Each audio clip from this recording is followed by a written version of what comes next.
성경에 나오는 여러 가지 이야기가 있지만 요나서만큼 독특하고 많은 특이점들을 나타내는 선지서는 드문 것 같습니다. 사람이 큰 물고기 뱃속에 들어가 3일 동안 생존한 이야기, 선지자가 하나님의 명령을 거부하고 달아나는 이야기, 그리고 이스라엘로부터 홀홀 단신으로 찾아가 선포했던 그 말씀에 순종하여 니느웨 사람뿐 아니라 소나 양도 먹지도 마시지도 않는 그 금식을 단행한 사건은 참으로 특별한 것 같습니다. 하지만 그럼에도 불구하고 요나가 물고기 뱃속에 들어갔다가 3일 동안 생존한 후 다시 살게 되는 사건은요, 남녀노소를 불문하고 한 번 들으면 결코 쉽게 믿을 수도 또한 잊을 수도 없는 그러한 기적의 사건이 아닐 수 없습니다. 사랑하는 여러분, 여기서 우리가 놓치지 말아야 될 진정한 요나서의 중요한 메시지 하나가 더 있습니다. 그것은 바로 요나가 물고기 뱃속에서 살아난 것도 놀라운 기적의 사건이지만 어쩌면 더 큰 기적의 사건은 다름 아닌 도망갔던 요나의 단 한마디에 당시 세계 최대의 도시였던 니느웨에서 집단적 금식과 회개와 동반되는 집단적 부흥운동이 일어난 것이라고 말할 수 있을 것입니다. 놀랍게도 현대 자유주의 신학자들은 이 요나서를 실제 사건이 아닌 어떤 풍자와 풍요의 이야기로 받아들이며 또한 과학적으로 불가능한 하나의 이야기로, 하나의 상징적인 비유로서 가정하기도 하죠. 하지만 분명한 사실은 요나서는 실제 일어난 역사적 사건이며 오고는 모든 세대의 신앙을 위해 주님께서 의도적으로 남겨놓으신 기적의 말씀이라는 것입니다.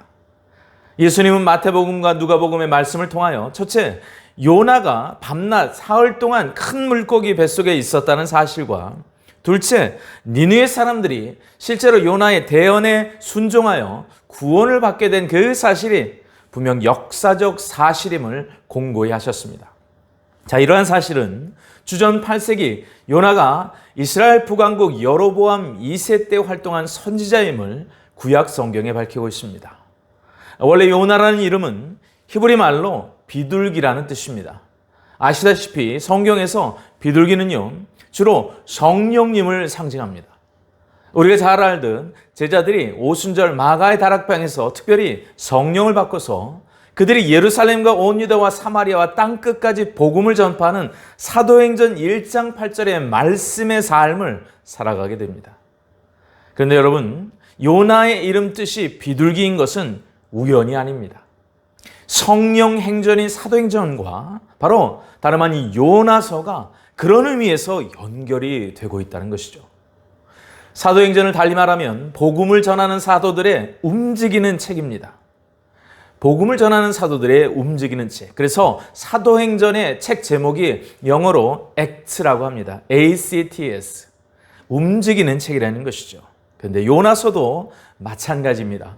하나님이 니느웨로 가서 복음을 전하려고 하셨던 그 요나 행전의 이야기가 바로 요나서인 것입니다. 여기서 문제는 무엇입니까?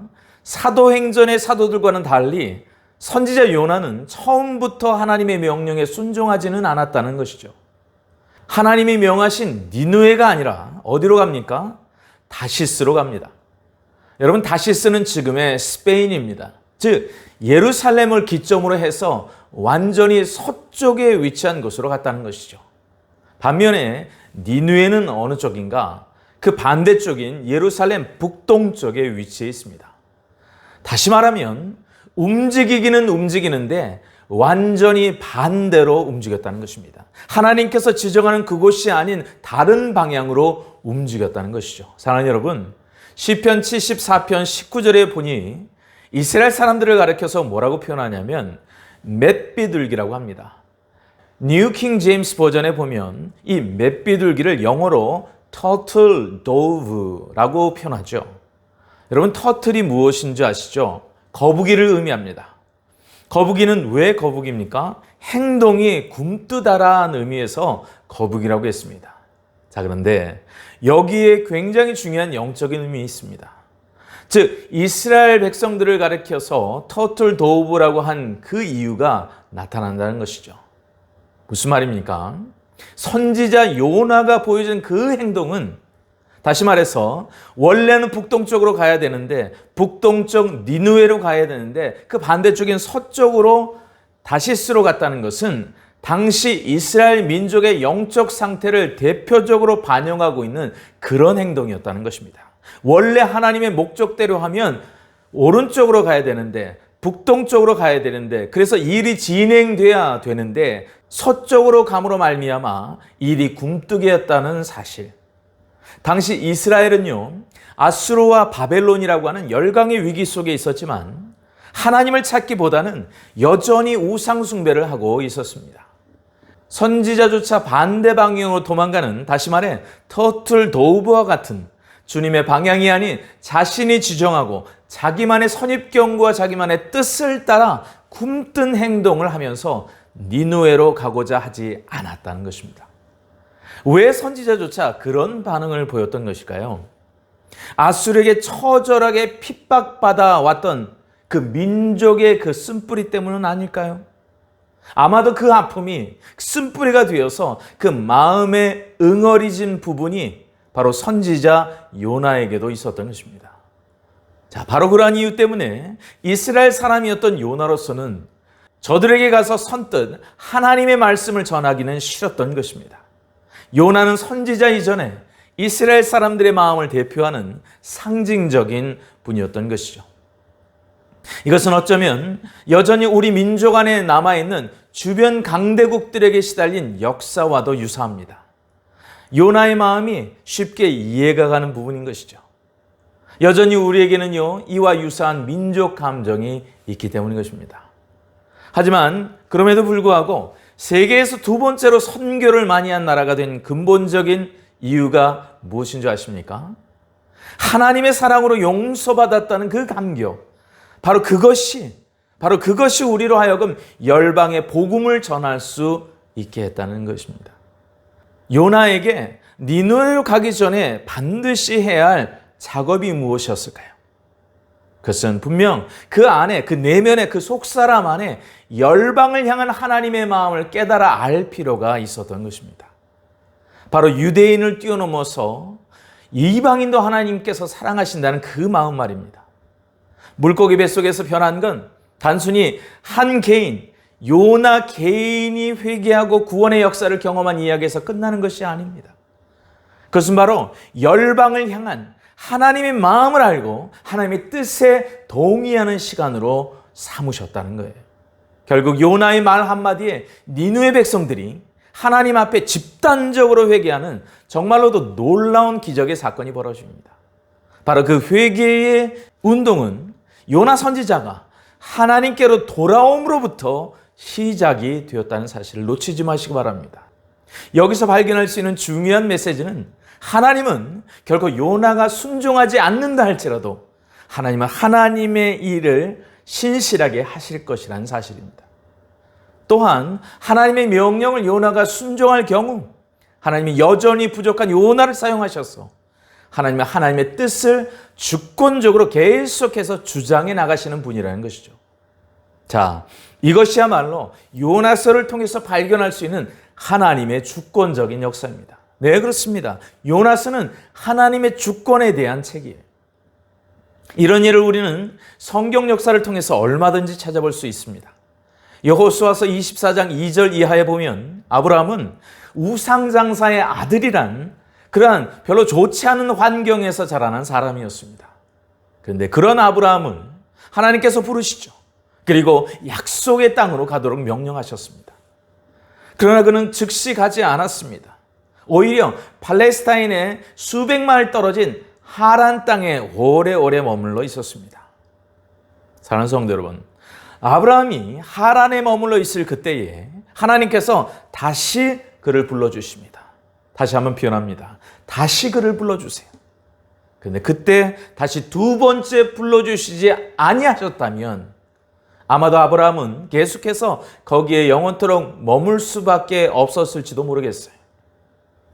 어떻습니까? 모세도요, 애굽인을 죽이고 미디안 광야로 도망갔을 때 그는 그에게 주어진 기회를 완전히 잊어버렸다고 생각했을 것입니다. 사람 죽인 살인자요, 하나님 앞에 쓸모없게 된 인간이 광야로 쫓겨가서 남의 집 머슴살이 노릇이나 해야 하는 그러한 신세가 되었으니 어떻게 그가 하나님의 종이 되고 어떻게 그가 민족의 지도자가 될 수 있었겠습니까? 그러나 하나님께서 그를 다시 불러주심으로 이스라엘을 애굽에서 구원해내시는 놀라운 역사를 일으키시고야만 합니다. 자, 그렇다면 요나는 어떻습니까? 우리 다 함께 요나서 3장 1절로 2절의 말씀 한번 같이 읽겠습니다. 시작. 여호와의 말씀이 두 번째로 요나에게 임하니라.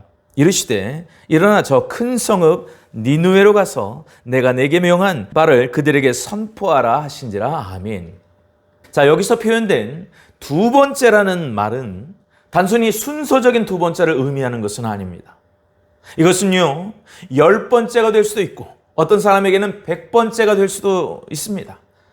중요한 것은 하나님은 지금도 우리를 불러주시고 재차 권면하시고 또 명령을 주시고 다시 우리를 찾아와 주시는 하나님으로 우리에게 다가오신다는 것입니다. 사랑하는 성도 여러분, 이것이야말로 성경에서 말하는 하나님의 자비, God's mercy입니다. 아브라함에게, 그리고 모세에게, 그리고 베드로에게, 또한 십자가상의 강도에게까지 미쳤던 이 하나님의 자비가 요나에게 동일하게 임했던 것이고, 오늘날 예수 그리스도의 보혈을 통해 믿게 된 우리 모든 성도들에게도 똑같이 지금도 동일하게 두 번째로 임하고 계시는 줄 믿으시기 바랍니다. 사랑하는 성도 여러분, 우리가 범사에 감사해야 할 이유가 바로 여기 있는 것입니다. 혹여 여러분 가운데 아직도 아브라함처럼 하란에 머물러 계시는 분은 없으신지요? 아니면 모세처럼 자기의 계획대로 일을 처리하고 하나님 앞에서 쫓겨나서 아직도 미디안 광야에서 머슴살이를 하며 하나님과 상관없는 자리에 머무르고 계시는 분은 없으신지요?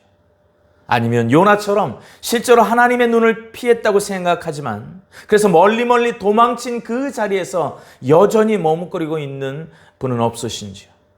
사랑하는 여러분, 여러분의 마음이 하나님께로 돌아오시기를 주님의 이름으로 축복합니다. 하나님의 명령이 재차 떨어질 때에 다시 돌아올 수 있었던 요나처럼, 그리고 모세처럼, 그리고 아브라함처럼 하나님의 뜻을 순종하는 우리의 자리로, 신앙의 자리로, 그리고 무엇보다 중요한 소명의 자리로 다시 돌아올 수 있기를 주님의 이름으로 축복합니다. 자, 그렇다면 이 요나를 물고기 뱃속에 들어가게 해서 변화되고 깨닫기를 원했던 하나님의 궁극적인 그 목적은 과연 무엇이었던 걸까요?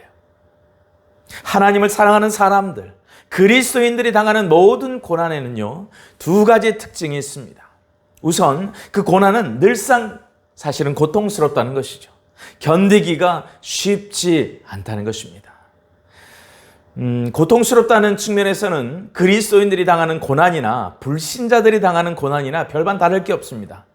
하지만 그리스도인들이 당하는 고난은요, 반드시 그들을 유익하게 한다는 것이 무엇보다 중요한 차이점입니다. 왜냐하면 그 고난 속에는 결코 변하지 않으시는 그 영혼을 향한 하나님의 사랑과 하나님의 목적이 있기 때문이라는 겁니다.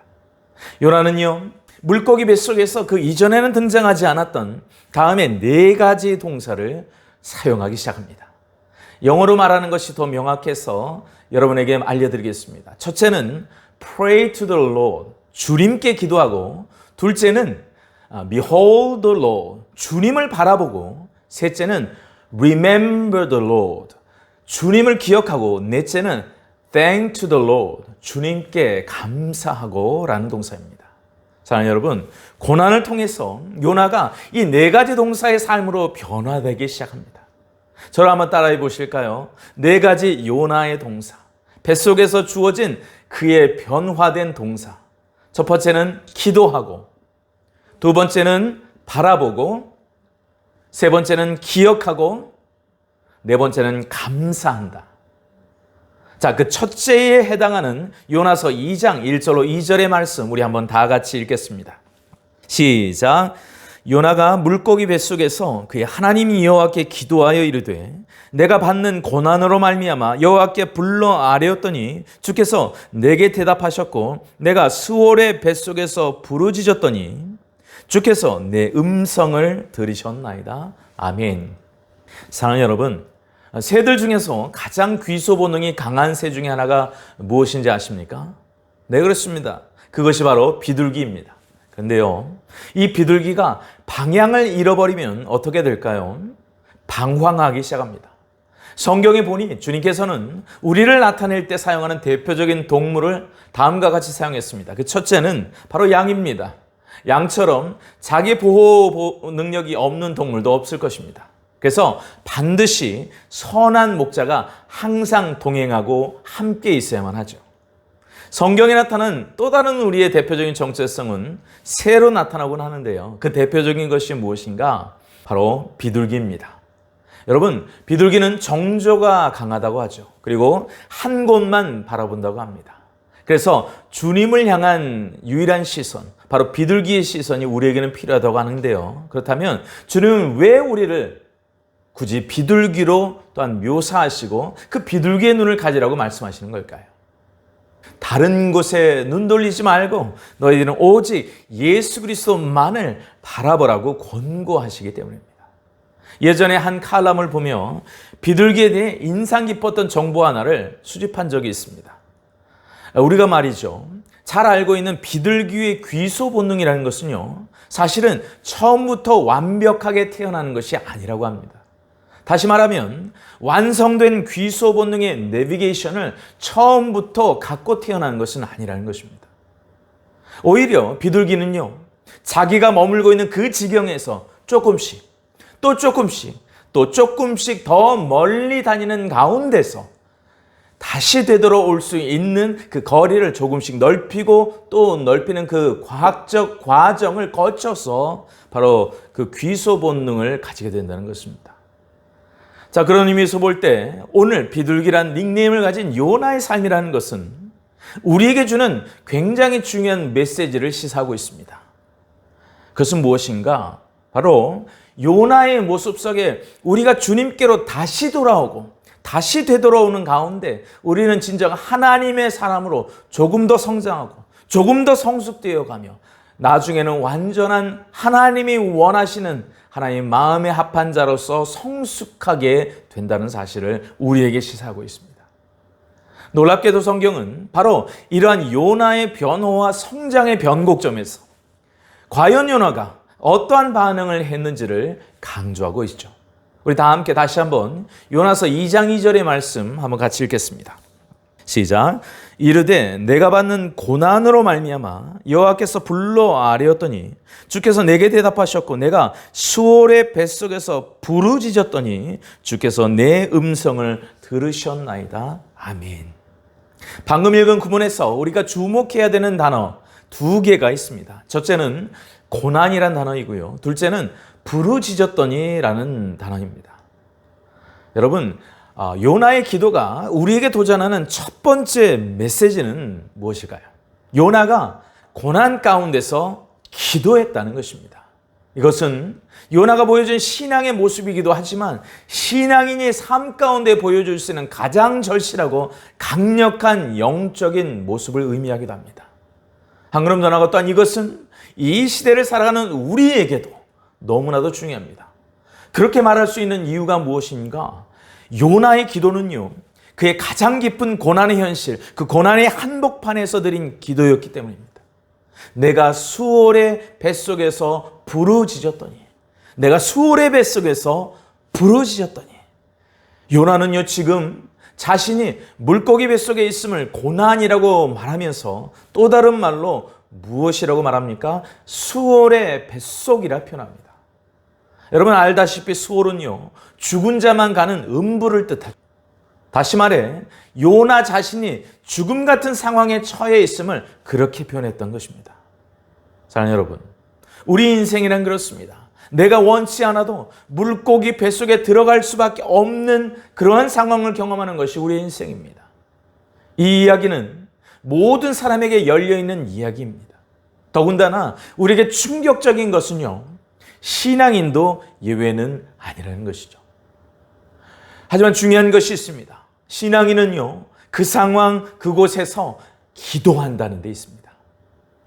사랑하는 성도 여러분, 결국 진짜 싸움이 무엇인가? 우리가 고난과 어려움 속에 들어가는가 안 들어가는가의 싸움이 아니라는 거예요.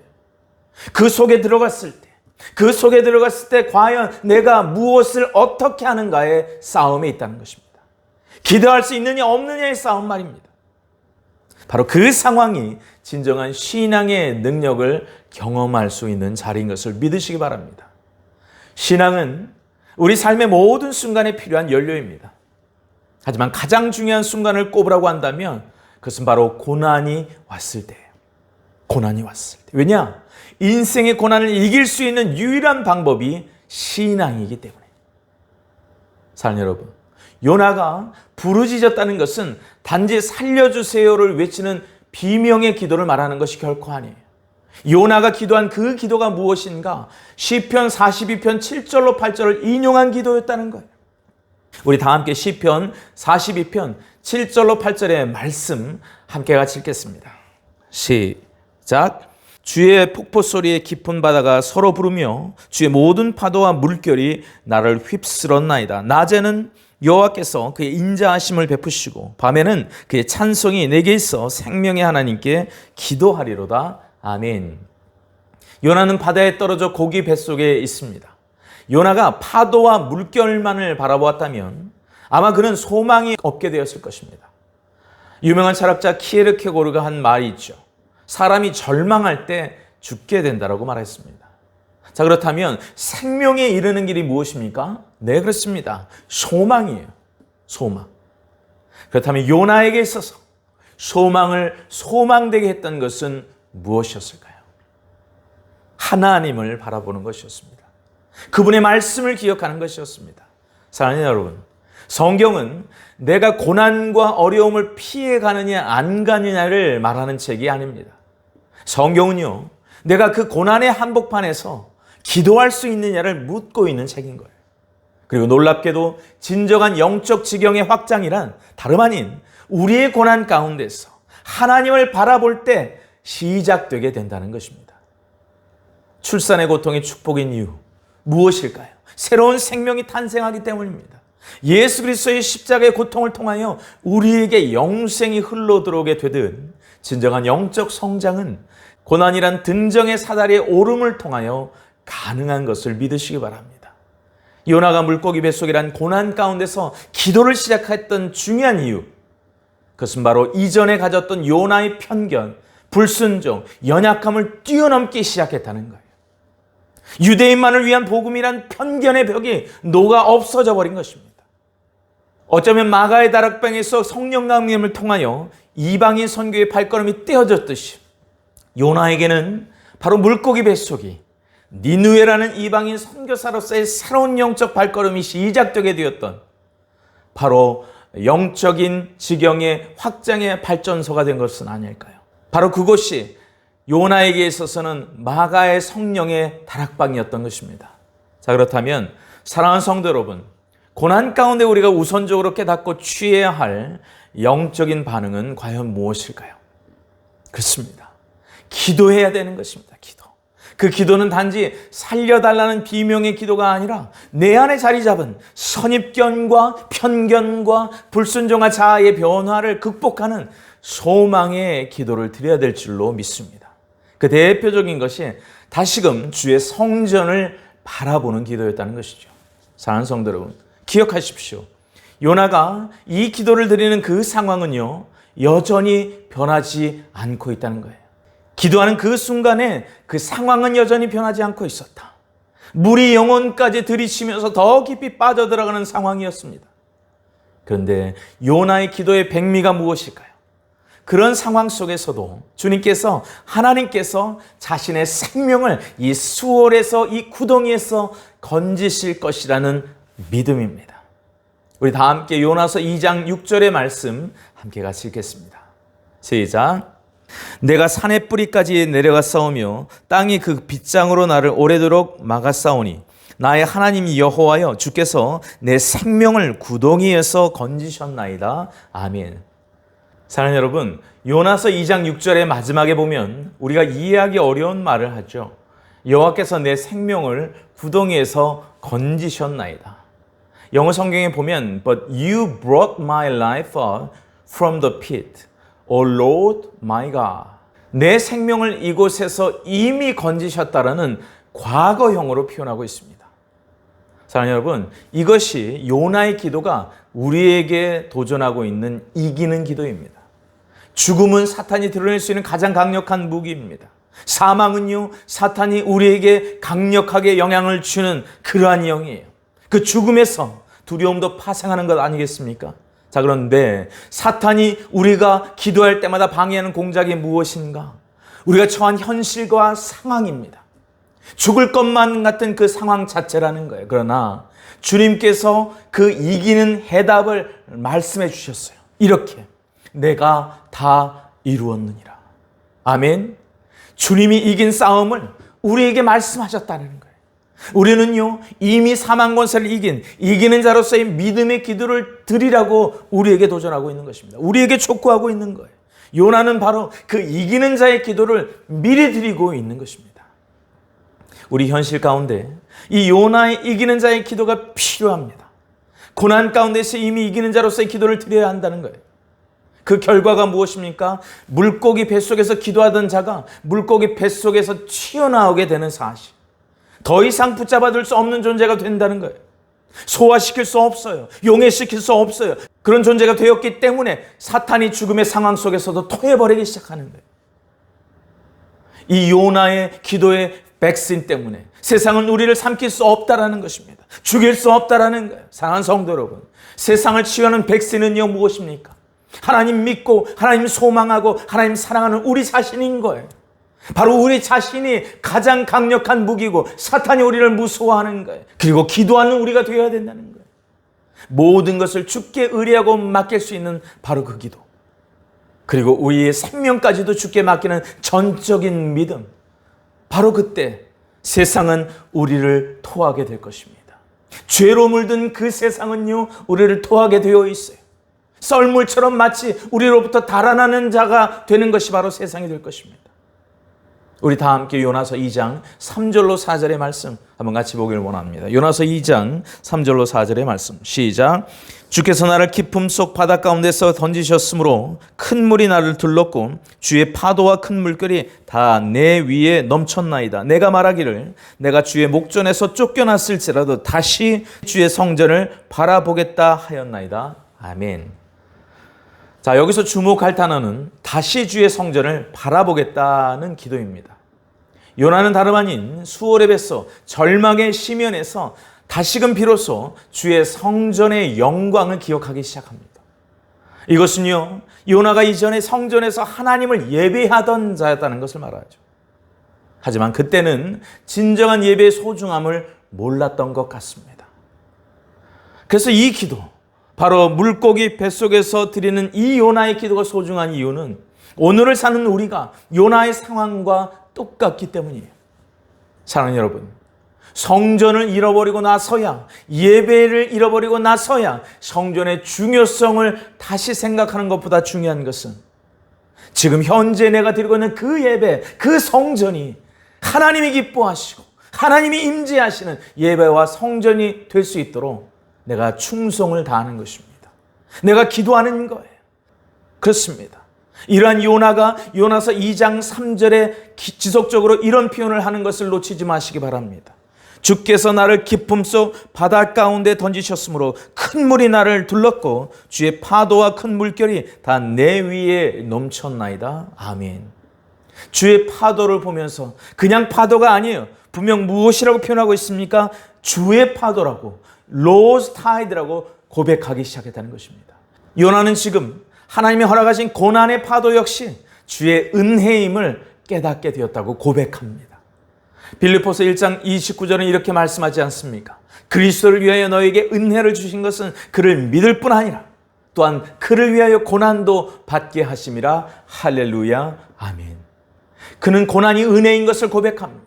그 고난을 통해서 내가 하나님이 빚어 만드시는 사람이 될 수만 있다라고 한다면, 그래서 내가 깨닫고 내가 서야 할 그 삶의 정도에 다시 설 수가 있다라고 한다면, 그래서 하나님을 부르고 하나님의 진리의 말씀 앞에 청종하는 삶을 살아낼 수 있다라고 한다면 고난은 은총이라는 거예요. 사랑하는 성도 여러분, 여러분 앞에 닥친 모든 어려움 속에 다시금 일어서게 하시고 일으키게 하시는 그 하나님의 열심과 하나님의 일하심 앞에 다시금 여러분의 기도를 통하여 고백하시기를 주님의 이름으로 권면드립니다.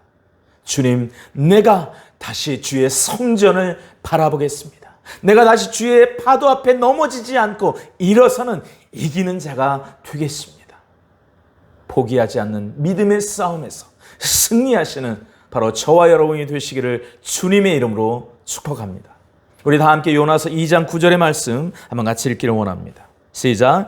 나는 감사하는 목소리로 주께 제사를 드리며 나의 서원을 주께 갚겠나이다. 구원은 여호와께로서 말미암나이다 하니라. 아멘.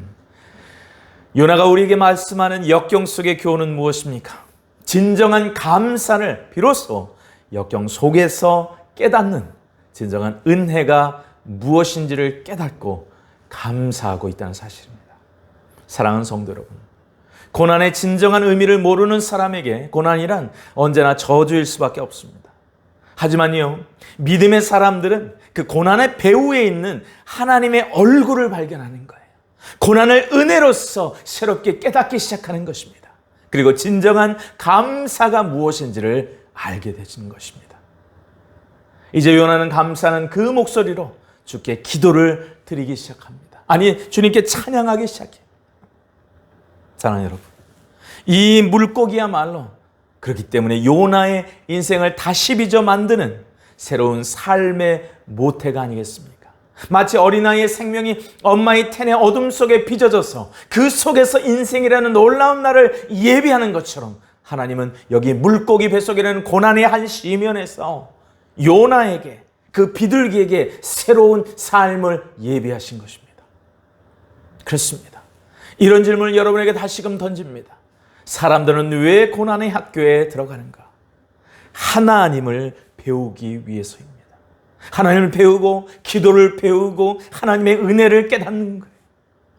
그리고 놀라운 사실은 주를 향한 감사와 찬양을 배우는 예배자로 일어서게 되는 것을 믿으시기 바랍니다. 그뿐인 줄 아세요? 하나님의 꿈과 비전을 풀어내는 주님의 부르심의 소망의 비둘기로서 새로운 소식을 전하는 기쁨의 전령자가 되기 시작한다는 것입니다. 요나는 고난의 과정을 통과하여서 다시금 주님 앞으로 성장하고 성숙하여 돌아온 영적 귀소에 주님을 바라보는 참된 비둘기가 되었던 거예요. 터틀 도브, 즉 거북이 비둘기에서 wholehearted dove, 즉 전심의 비둘기로 변화되었던 것입니다. 하지만 또 한 가지 변화된 점이 있습니다. 우리는 이것을 놓치지 말아야 돼요. 그것은 바로 그가 이제 당당한 미셔너리 도브, 즉 선교하는 비둘기로 더 높이 날고 더 넓게 나는 비둘기가 되었다는 것이죠. 아브라함도 모세도 베드로도 다시 돌아왔을 때 어떻게 변화되었습니까? 자기중심의 영역에서 이웃을 위한 영역으로 그 지경이 또한 확장되지 않았습니까? 주님의 말씀을 담대히 선포하지 않았습니까? 근데 요나도 마찬가지였다는 거예요. 니느웨로 갔습니다. 두 번째로 임한 주님의 말씀을 강력하게 선포합니다. 그때 그 짧은 요나의 말을 들은 니느웨 전체가 회개하게 됩니다. 그 리더자가 다음과 같은 명령을 합니다. 우리 다 함께 요나서 3장 7절로 8절의 말씀 함께 같이 읽겠습니다. 시작. 왕과 그의 대신들이 조서를 내려 니느웨에 선포하여 이르되 사람이나 짐승이나 소떼나 양떼나 아무것도 입에 대지 말지니 곧 먹지도 말 것이요 물도 마시지 말 것이며 8절 사람이든지 짐승이든지 다 굵은 베옷을 입을 것이요 힘써 하나님께 부르짖을 것이며 각기 악한 길과 손으로 행한 강포에서 떠날 것이라. 아멘 라고 공포합니다. 그런데 놀라운 일이 벌어집니다. 요나서 3장 10절은 말합니다. 하나님이 그들의 행한 것, 곧 그 악한 길에서 돌이켜 떠난 것을 보시고 하나님의 뜻을 돌이키사 그들에게 내리려고 말씀하신 재앙을 내리지 아니하시니라. 아멘. 사랑하는 성도 여러분, 민수기 23장 19절을 기억하십니까? 하나님은 시건치 않으시고 후회가 없으시며 말씀하신 바를 반드시 이루시는 분이라 말씀합니다. 그런데 요나를 통해 그 40일 후에 반드시 무너뜨린다고 하시는 하나님께서 요나서 3장 10절에 보니 뜻을 돌이키셨다 말씀하고 있습니다. 어떤 분은 말합니다. 아니 목사님, 그것은 모순이 아닙니까? 어떻게 그것을 이해하는 걸까요? 하나님께서 멸망시키시겠다는 그 니느웨는 본래 사악한 니느웨, 강포가 있는 니느웨, 불의하고 말씀을 들어도 감각이 없고 교만하고 사치하고 음란한 바로 하나님 앞에서 도저히 용납받지 못하는 그러한 니느웨였습니다. 하지만 요나를 통해 선포된 그 말씀을 붙잡은 니느웨는 어떻게 변화됩니까? 하나님이 보시기에 진정으로 회개하고 새로워진 아름다운 니느웨로 변화되는 거 아니겠습니까? 다시 말해서 하나님이 심판하시고 저주하시고 멸망케 할 그 원인이 사라지게 되었다는 것입니다. 요나서 3장의 니느웨가 중요한 이유는 외형적인 변화가 일어난 니느웨가 아니라는 것. 새로운 도덕적인 국가로 하나님 앞에서 하나님을 믿는 나라, 믿는 백성으로서 변화되게 된다는 사실. 하나님의 뜻은요, 죄악된 니느웨를 심판하는 데 있는 것이 아니라 회개케 하여서 구원시키는 데 있었음을 우리에게 말씀하고 있는 것입니다. 많은 사람들이 종말에 대해 하나님을 오해합니다. 많은 이단들을 통하여 오직 심판만을 강조하고 그 심판을 왜 베푸시는가에 대한 하나님의 의도와 목적과 뜻에 담긴 그 하나님의 마음을 헤아리지 않습니다. 사랑하는 성도 여러분, 하나님께서 악을 제거하고 죄를 제거하시고자 심판을 베푸시는 그 이유는 그분이 원래 무서우신 분이시기 때문이 아니라는 것. 먼지와도 같은 이 인간의 아나무인 죄만을 심판하시고자 함이 아닙니다. 그 무지한 우리를 깨닫게 하여서 그들의 영적인 눈을 뜨게 하고 영적인 마음의 귀를 열게 하여서 진정한 하나님의 마음, 그분의 사랑을 경험하고 알게 하시기 위함입니다. 하나님의 선하시고 기뻐하시고 온전하신 우리를 향한 그 하나님의 사랑을 깨달으시길 주님의 이름으로 축복합니다. 그것이 바로 유대인과 이방인을 구원코자 하시는, 그래서 하나님의 복음 안에서 우리가 하나님의 사랑받는 자녀로서 다시 한번 일어서기를 원하시는 하나님의 복음에 담긴 그분의 마음인 것입니다. 그분의 사랑인 것입니다. 하나님의 뜻은요, 마지막으로 갈수록 우리를 위해, 그리고 우리에 의해, 그리고 우리에게로 복음의 열매를 맺어지게 하는 것입니다. 그래서 니느웨 백성들은 말씀을 듣는 것으로 끝난 것이 아니라 믿게 되었고, 그리고 믿는 것으로 끝난 것이 아니라 열매가 나타나게 되었습니다. 금식을 선포했죠. 물온대수하고 굵은 베옷을 입었다고 했으니 합당한 행위가 따라온 것입니다. 사랑하는 여러분, 우리가 잘 아는 창세기 19장에는 소돔과 고모라의 이야기가 나옵니다. 그들도 이방인이며 그들에게도 심판의 메신저를 통하여서 심판을 베푸시기 전에 하나님께서 알려주셨습니다. 하지만요, 이 소돔과 고모라와 니느웨의 극명한 차이가 있습니다. 그들은, 바로 소돔과 고모라 사람들은 하나님의 말씀을 농담으로 여겼다고 했습니다. 하지만요, 니느웨가 오고는 모든 세대에 하나님의 선교와 하나님의 헤세드, 즉 하나님의 은혜의 모델로서 아름다운 이야기를 전하고 있는 이유가 무엇일까요? 하나님은 우리를 끝까지 구원코자 하신다는 것입니다. 기억하십시오.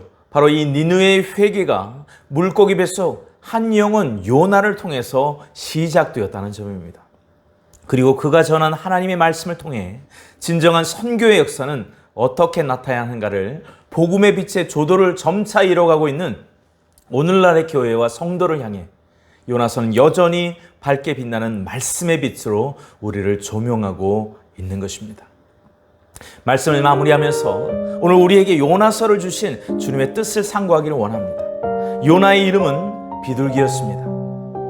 평화의 상징이요, 성령의 상징입니다. 하지만 오늘 우리에게 말씀하시는 요나에 담긴 비둘기의 뜻은 우리 자신이 바로 비둘기가 되어야 한다는 것입니다. 그것은 바로 우리가 하나님의 진리의 말씀을 실어 나르는 더 높은 곳에 다닐 비둘기가 되어야 한다는 도전입니다. 요나의 아버지의 이름은 아미떼입니다. 하나님의 진리라는 뜻입니다. 하나님의 말씀이라는 뜻이죠. 그리고 그의 아들의 이름 요나는 비둘기라는 뜻입니다.